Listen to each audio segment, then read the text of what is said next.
Broadcasting live from the Business RadioX studios in Atlanta, it's time for Customer Experience Radio. Brought to you by Heineken Company, real estate advisors specialized in corporate relocation. Now here's your host, Jill Heineck.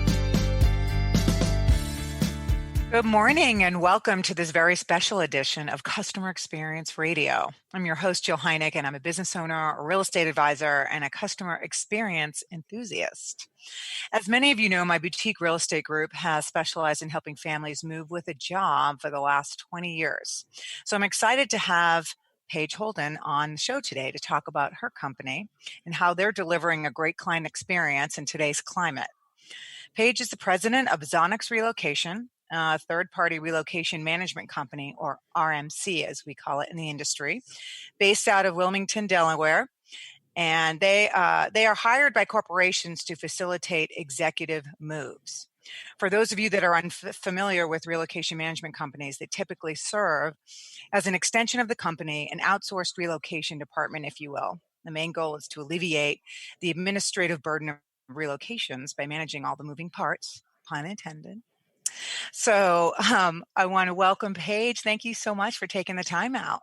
Thank you, Jill. Thanks for having me. Of course. Be here. I'm so glad to see you. I know that we have our spring relocation conference that has now gone virtual.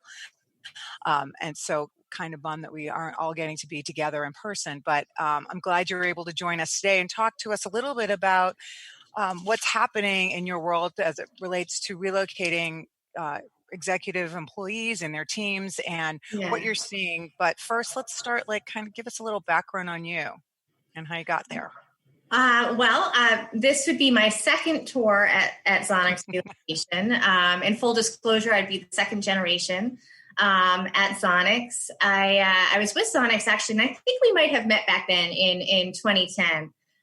And my goal with XONEX at that time was to develop a more robust marketing and thought leadership platform for the company. It was back in the time when Twitter was new and all of these social media and these digital tools were coming to play. And that was my focus then.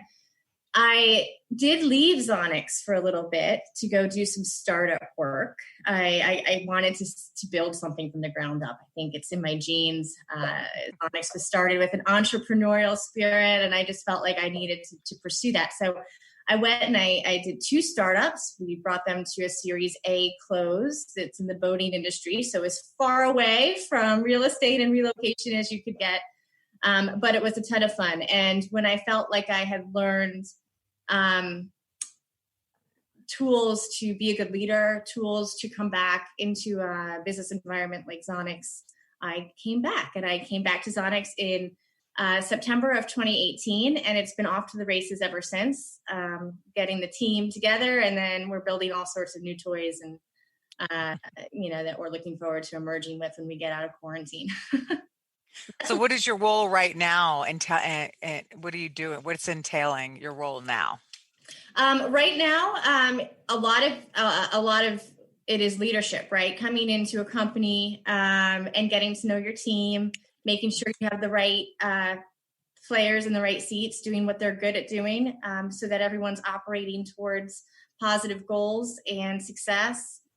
Of course, now in the time of COVID, that leadership role is critical, right? You want to keep the gang together. We're all remote. And so a lot of the job today is keeping in touch and making sure everybody feels like they're still part of the XONEX family.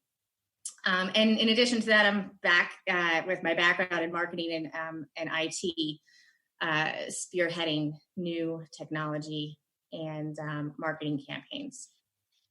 Excellent. So how are you feeling about being back? I mean, I know it's been a few years now, but I mean, you're not just focused on your fun marketing stuff that you were doing before, right? So how is that adding another layer to your day? I mean, are you feeling like the marketing still is a big part of it, or are you having to delve more into operations and? Yes, it feels great to be back. I learned so much when you start a company from nothing, from a ping pong table in the basement of your buddy's house. to raising $6 million. It's, you learn by fire. You learn a lot of lessons. You get stronger in a lot of ways, and you're forced to look at other areas of the business, not just marketing, which had historically been my path. So to come back with those skills was huge for me. And I'm enjoying being able to use the tools that I learned at Snagis Up and Oasis, the name of the companies that we founded here at XONEX. And again, a lot of that is leadership. A lot of that is identifying your team and making sure that you have the right people in the right roles. I do get involved in operations. I definitely went around and tried to meet as many of our supplier network as I could in the first year. I was at all the ERC events. I was at all the local events. We are also a women business enterprise. So I was at all the WeBank events, which is the Women Business Enterprise National Council. Just getting out and meeting and greeting and understanding what had changed in the industry since I left, or what were things that I just didn't know because it wasn't my role to know them. Right. That was a tremendous amount of fun. Marketing will always be part of my sphere, just because that's my history and my background and my knowledge. And thankfully, my experience in digital tools has been profoundly helpful in this time because XONEX historically, an office environment, a traditional office environment, in 1 week, we went to a full virtual remote office with everybody on the same page. I'm so impressed with my team. And a lot of that is just having knowledge of tools that we can use, be it Zoom, be it Slack, to keep teams together in a remote place. And those lessons that I learned throughout my career, and of course with Snagis Up and Oasis, have been instrumental in getting us through this COVID time. So that's interesting. Let's talk a little bit about that. So, now that, within a week you're virtual, how are you keeping your teams cohesive and engaged so that they can continue to provide and deliver, the experience that your clients have come to expect while you're virtual? How is that working for you? It's working really well. And we talk about customer experience. We're here at a customer experience show, and I'm a firm believer that you can't deliver a good experience for your customers if you're not doing well yourself, right? It starts with your own company, and it starts with your own, we call it the XONEX family, being healthy and being happy. And so when this started to unfold back in early March, XONEX made the decision to get everybody working from home before the states required it. Gave us some time to get accustomed to the idea before we went into shelter in place, which was helpful. That forward thinking approach to just getting everybody set up and comfortable before, the new steps coming in. So that was step one. Step two was just getting everybody on the same page about what virtual norms look like. So we moved the company over to Slack, which is an online platform where teams can engage and talk to one another. I felt really strongly that we needed a place for all of us to congregate. And we started that immediately. And we have norms. So everybody, we check in with each other every morning. We say goodnight to each other at the end of the day. We have channels for the specific teams, and we've prioritized Slack as our number one communications channel for the company so that everybody can feel engaged and understand what's going on at the same time. And then also show their personalities a little bit. It's funny, I'm learning more about the people on my team through digital tools than I knew in a traditional office environment. Because it's, we share a sense of humor, or someone's telling a joke, or I can see how they're interacting with one another. And that's been, I think, great for the whole group. So everybody feels connected. We've also done little things like for Easter, we had a contingent of us drive around and drop cupcakes off at people's homes. And we've done mailings, for our clients. We're sending our clients little, I don't know if you've seen them, but they're the hook extenders that you can hit an elevator button with, or you can open up. So one of our team members actually has a 3D printer, and he made 25 of them, and we're going to send them out to our clients as a touch point. So it's finding ways to engage with your team, even if you can't be there face to face. And thankfully, we've done that. And then, of course, you just have the IT networking aspect of it, making sure everybody has a laptop, everybody's got a webcam so that we can see everyone's face on Zoom, and so on and so forth. And fortunately, because it was part of our business continuity plan from the get-go, we were able to roll that out very quickly as well. So you're feeling like, you were well prepared culturally before, and then it was just easy for you to transition and maintain that culture virtually. Absolutely. It's an incredibly proud moment. I think for everybody that has a stake in XONEX and its future. And I'm just really grateful for the team I have, truly blessed that everybody was able to kind of rally and adapt as quickly as they have. That's not always the case, but we're a very close-knit company. Our average tenure is 10 years. Wow. And so it's really a family when I say that. It's like, okay, guys, this is what we're doing. And everybody jumped on board. And I actually think we're going to come out of this even stronger and closer. And I'm looking forward to that day that we can all gather in our offices and kind of celebrate what we were able to accomplish. So how big of a team do you have now? We are about 30 people now. And about 25 in office with 5, satellite folks. Excellent. And so from a customer experience perspective, what are kind of the cornerstones of service delivery for you at this point? And has anything changed since you went virtual? That's a great question. Nothing has changed. And in terms of our service delivery, except for perhaps we are probably touching base even more than we normally would have, just because we have a compassionate group of people who really want to help. XONEX service has always been one of our differentiators. All of our counselors who deal with homeowner transferees, for example, are active licensed realtors with CRP credentials. And then the folks that handle our global population are all global mobility specialists. So even before COVID, we felt that we needed the best way to support our clients was to provide them with counselors that truly had on the ground experience, especially in real estate. And that's helpful in any case, but it's just helpful now when we have transferees that, do I sell? Do I not sell? What do I do? And how do I go through this? And how do I walk through the process? And it's actual realtors that are counseling them. So, that's been instrumental, but it's really no different than anything that we've always done at XONEX. Right. And being remote doesn't change the way that we can counsel our transferees, and it doesn't change the way that we can counsel our clients. And in fact, we're so intensely focused right now on making sure that everybody is okay. I think our service delivery is probably stronger and better than it's ever been before. Because with relocation, there's a lot of compassion that's required and empathy that's required on a good day. Right. And then you add the COVID into the mix, and you have these folks that, have worked with these transferees for so long, that care about them so much. It lends itself nicely to our group, because I know our group is the right group to help counsel these nervous transferees.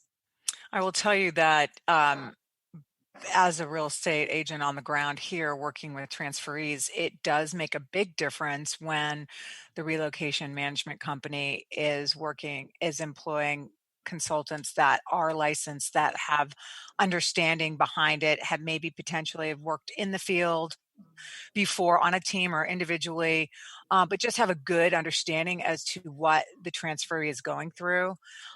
And I think with that partnership with the the local agent, I think that makes such an amazing team for the transferee. So I really do appreciate that, and I think you're absolutely right. It makes a huge difference. So generally speaking, in your view, what how do you measure, or what does a successful client experience look like to you? And I know that could run in two parts. It could be the actual corporate client Mhm. who is engaging you, and then the experience of the transferee, which is, I say secondary, but that it's really not secondary. It's actually the reason they they engage you, Right. um, for counsel and for help with the transferee. But where do you see? How do you measure that success? Where do you see things that are happening the best for your company right now? Well, from the transferee perspective, we measure success with performance questionnaires throughout their move. So Mm. if you're looking at just metrics, we do that, and we have always done that, and we've always done interim Mhm. check-ins as well, so that we understand what's happening with the move, beginning, middle, and end, and we don't just wait until the end of the move to get feedback, right? Because we want to right Mhm. the ship if the ship isn't Right. going in the right direction. Anecdotally, what does success look for us in this time? I review, we call them PAQs, or performance questionnaires, and I review them on a weekly basis because I just like to know. I don't know, I'm curious that way. And yesterday I was reviewing them, probably in preparation for speaking to you. And one of the comments was, I just want to say my family was so scared. We didn't know if we would be able to sell our home. We didn't know if we'd be able to get into a new home. This is a transferee that's working for a company on the front lines of providing necessary services to the entire United States. I didn't know what to tell my children. I didn't know what to tell my wife. And you held my hand every step of the way through it. And I just want to thank you from the bottom of my heart. And that's a true Amazing. that we got from a transferee moving in the middle of all of this with so much uncertainty. It just left the impression on me that counselor, she really went above and beyond. She really made a connection with this family, and she made them feel safe. And even though we have some struggles out there in the relocation industry right now, I mean, the regulations from state to state, from county to county, are different even. Right. To be able to work through some of the supply chain issues in relo and not let that family feel it is just, to me, that's success. I have to agree. If they don't need to feel that, that is our job to alleviate. Mm-hmm. And I agree with you. That's a great way to measure that success. So what are your corporate clients saying to you in this time, or even before? What are some great examples of how you've been able to serve from a corporate perspective? Yeah. So the biggest when this started, we had the first wave of what do we do, and I think every relocation company probably, what do we do?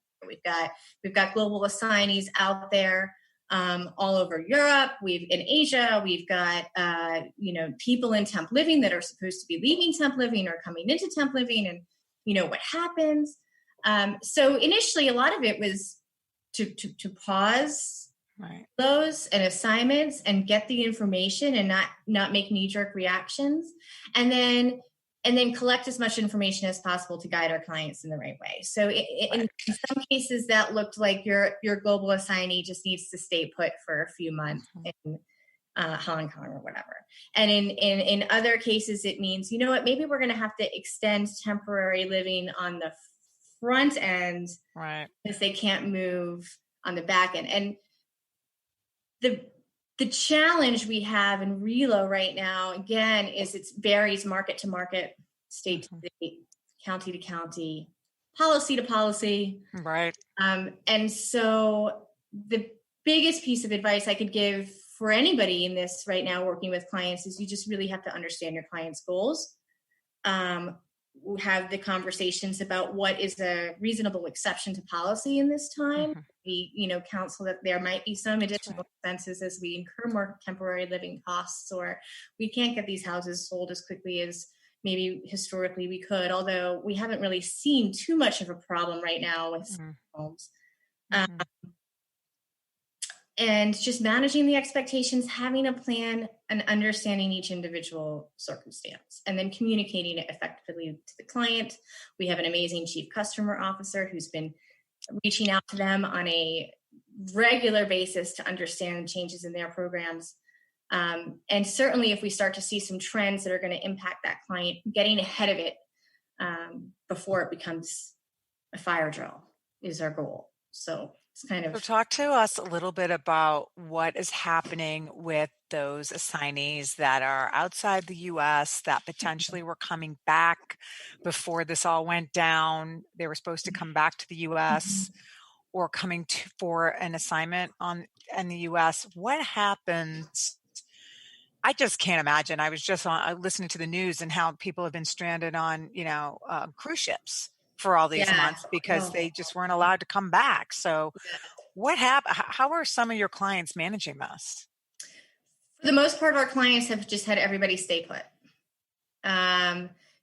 We've extended living arrangements, and it's just been a shelter in place. Right. We don't know exactly, visa and immigration is going to vary, drastically from country to country. So the immediate reaction is everybody kind of stay put, let's be safe, let's shelter in place, and then see what happens from a visa and immigration perspective, it's coming back into the U.S. or going out and what happens there. And I think we're still trying to gather that information. But right now, for the most part, our clients have kept everybody where they are. And so are your counselors, do they have a special additional layer of communication touch points where they're reaching out to those that are sheltering in place where they didn't expect to be this long and just checking in with them and seeing, what else can they be doing to help them kind of assuage the tension that might be happening? Yeah, that's exactly right. That's exactly what we do. And because XONEX works with a single point of coordination model for each client, the folks that are out on assignment, they're accustomed to dealing and working with one specific counselor who's been able to build a rapport over time. And in some cases, we have assignees that have been out there for 10 years that have been working with the same counselor. And so it's just that regular check-in and checking in with the client to see what they want to do, and then checking in with the assignee to make sure they're okay, and then trying to arrange services as needed. Excellent. So going back to the experience of the transferee, is it your practice to have, how many contact points is there for one transferee within XONEX? And is it just the one counselor contact, or is there many people reaching out to this transferee? And what do you find works well and what doesn't? We have always worked with a single point of coordination model. We feel that the transferee needs a person that they can trust that walks them through the whole relocation, that will know and understand what's going on with their relocation, as opposed to, say, calling a call center and getting flipped around to a group of people. So we have always had a single point of coordination model. And I think that's been extremely helpful in this time because it helps to ease a little bit of anxiety. That being said, there are some cases, we're coordinating a household goods move. They might have to set up their time schedules with the movers or walk through what the safety plan is, or, for PPE or whatever it is. But our counselors are always quarterbacking the whole relo. And we'll be with them, beginning, middle, and end throughout. So talk to me a little bit about how, you mentioned supply chain earlier, and I know that obviously is another layer to relo, and how that can really impact the client/transfer experience. Sure. So what is happening on the supplier side in terms of movers and just getting stuff from A to B? Yeah, right. That whole moving part. It's such, it's very state by state dependent. In some cases, county by county dependent. Moving companies, they are all taking more precaution. Of course, they're wearing protective gear, gloves, masks. In some cases, I think in a lot of cases, actually, I know the moving companies that we're working with are doing virtual surveys of the home just to limit the amount of exposure. How is that working? I think it's working pretty well. I haven't heard any reason why it wouldn't be working. And I think that there were some trends going in that direction before this even happened that maybe have accelerated virtual surveying. You know, we've seen with some companies out there, you know, they've gotten ahead of that. And now companies are catching up. So it's very interesting to see from a digital perspective what happens there. Right. But I believe it's working out very well. And it's certainly calming fears. You know, what we have run into transferees who just simply do not want movers in their home. Right. And they're scared, you know, and that's okay. And in those cases, maybe, you know, we can work with a self move or a container move or something to that effect. But for the most part, virtual surveys, protective gear, and following, of course, all state and local guidelines for what businesses can do on the moving company side. On the temporary living side, we've had similar challenges. There are rules, I know, here in Delaware, and I know in certain places around the country where short-term leases are no longer an option. So for those, you know, we have to work within the guidelines. Either they have to stay put, or we're working with extended stays, maybe that can do something. But the temp living, that's been a challenge in temp living. I know that for a fact, and you know, I don't know when that will lift. But yeah, and again, to your point, it's going to be state to state, county to county, city to city.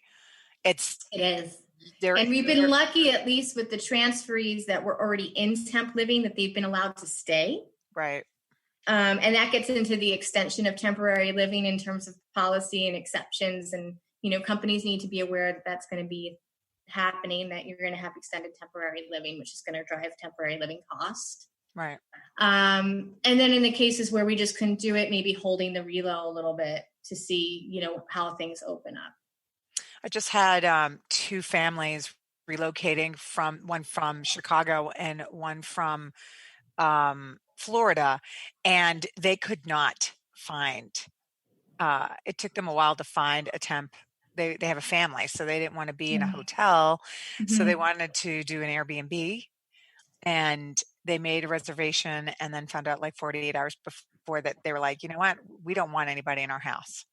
Right. And so then they're like, there's two other options in all of Metro Atlanta for us to bring our family of 5. Like, this is insane. And they were luckily at the last minute were able to lock something down. But I can't imagine if you're doing a bigger move than one family, how hard that must be to try to coordinate this. And then outside of just logistics, you're talking about, you're trying to temper emotions and, you know, when are we getting on the job to be productive? And, you know, all these things play into it. Right. Right. So how have your clients been responding to you? How have they been interacting with you during this time? I think that they've been grateful to have the support. I know that we deal with clients in different capacities from company to company that have different responsibilities that go beyond relocation. And so, you know, we try to be sensitive to that as well. You know, our HR folks out there are dealing with a whole litany of issues that just go so far beyond relo that, you know, we just try to give as much helpful information as we can, as succinctly as possible, understanding that they're stressed and they're busy and that they're juggling a lot of balls in the air. Just being there for their transferees, you know, solving problems before they get to the corporate client is the best way to alleviate stress, I think, across the board. And we believe that even in good times, right? It's our job to make everything look smooth and seamless. And I think that our clients really appreciate that, especially as they're juggling so many things. So providing good counsel, being there for them, being responsive, treating their transferees really well. These are all tenets of XONEX's philosophy that go back years, but it's more important today that we we have good communication and we have good practices and procedures, and that we communicate effectively. When you say being responsive, what does that look like to you? We have a sunset rule at XONEX. So and it goes across the board from my desk to the newest person on the team. And the sunset rule means that we don't end the day without getting back to whoever reached out to us that day. Even if you don't have an answer, even if you haven't, solved a problem from soup to nuts, just letting someone know, I hear you. Mm-hmm. I'm working on your problem. It's my top priority, and I'm going to start tomorrow, and we're going to, work through this. That's, again, been a philosophy of XONEX for a very long time. It's been a practice we've put in place for a very long time. And I think it's great that we have those procedures, because now in the time of COVID, you get more phone calls, you get more anxiety, and it's important to be responsive. So what does responsiveness look like to me? It means that nobody goes 24 hours without at least a comment back that I hear you and I'm working on it. I love that. I think it's fantastic. I think no news is not good news for a lot of people, particularly in a transferee situation. And even me being, one of the counselors that's helping during a relo, I feel like I want to hear from the relocation company or the mortgage company or whoever. We're all, I want to hear from those people that we've been trying to make sure we can satisfy the questions and the concerns of the client before the end of day. Nobody wants to go to sleep not knowing. No. And it's even, obviously, as things come in, we want to solve them. Nobody, right. Counselors don't want to have that nagging, oh my God. No. So it's amazing what the power of just, I'm on it can do to just alleviate concerns. That your concern has been acknowledged and that it's in process of being worked out. It's huge. It is huge. And I don't want to get too in the weeds on tactics, but I'm just curious from a communications platform perspective, do your counselors have do your counselors have a platform that they log in, or the transferee logs into a platform where they communicate, or is it like just basic texting or email or calls? It's a combination. How are they communicating on a consistent basis? It's a combination. So XONEX is built on its own proprietary technology. So we have portals that both the client can go in and see in real time what's happening with their transferees and assignees. And then we have a portal for the transferees and assignees that they can see what's happening in their relocation. We have mobile apps that help them do the functional things of moving, expenses and so on and so forth. And in our technology, message boards that everybody can watch and review and see what's going on. But then there's emails and there's phone calls. We try to walk through, the communications channel that transferee prefers. And so it can also be text messaging. It's every transferee likes to be communicated with differently. And it depends too on the issue. Like for me, even, things I want to have a phone call, I want to have a phone conversation about. And sometimes I'm like, oh, just text it to me. And so we try to give the right text based on what the transferee is opted into and opted out of. But so we use all tools, and they can see, they have their own portal to log into. And you mentioned a success story a little bit earlier. I didn't know if you had another one that stands out in your mind about, either a transferee or a corporate client who reached out to you to just let you know how well it was received. Your program was received with the transferees. I don't know if you had any other stories that you'd like to share. We do have a client, and again, this one is also on the front lines of actually healthcare client, front lines of service delivery, and they were trying to determine how doctors and nurses could potentially get into a temporary living environment because they didn't want to bring potential infection back to their families and to their homes. And we were able to do some research for them and start to understand the climate up where their hospitals are, to see what we could do. Now they haven't gone forward with anything, but just the dialogue with them of thank you, XONEX, the taking a traditional function of relocation, which should be temp living, right, or extended stay, and trying to apply it to a completely different situation and walk through what the logistics and the cost of that might be. Was a great exercise, and they may still decide to go that way. They haven't needed to, but just the exercise of walking through that with them was, I think, pretty positive experience for our team. And it's always good to look at the services you provide and see where else they might be able to help outside of just traditional relo. I love that story, and I love going beyond is really kind of the theme of the moment. Especially when people are putting themselves at risk for us. And I have too many stories about being affected by this and being on the front lines and not having the support, and knowing that there are companies out there that do that. You feel so much better. And thank you so much. We are always going to try to find creative solutions for our clients. And I'm just grateful that this particular group hasn't had to take those measures because they haven't been as impacted, which is a really good thing. That is a great thing.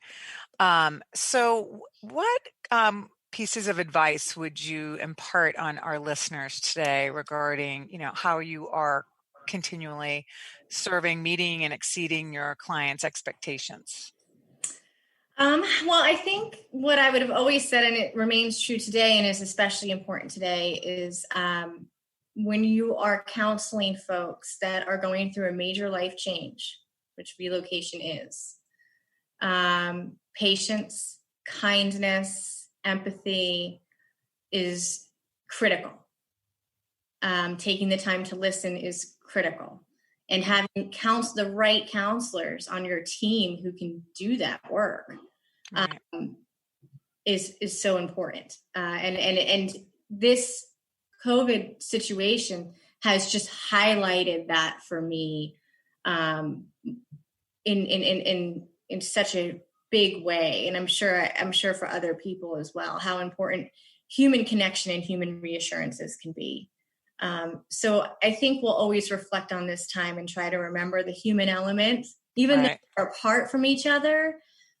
You see more connection happening in some ways. Right. I mean, I know I'm doing Zoom calls with folks I haven't even seen in years, but it's such a great way to reconnect. So keeping the connection point on our transferees, making sure we're always treating them with compassion and empathy, and trying to solve their problems logically and reasonably. And then for our corporate clients, it's really just listening, understanding what's happening in their markets, understanding what's happening in their personal roles, because again, our client contacts wear many hats in many cases. And so being sensitive to the fact that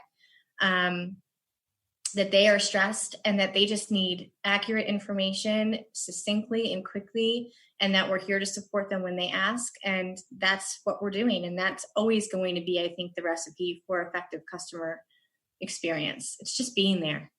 It's listening and being there and working as a partnership. I love that. And it's absolutely true, I think, on every level of a relocation, but particularly when they are looking to you as their partner in getting to the next, from point A to point B, and needing to know all the things in between. Right. And Paige, I'm so happy that you were able to join us today. I really appreciate it. Hang tight for just a second. I want to thank all of our listeners for listening today.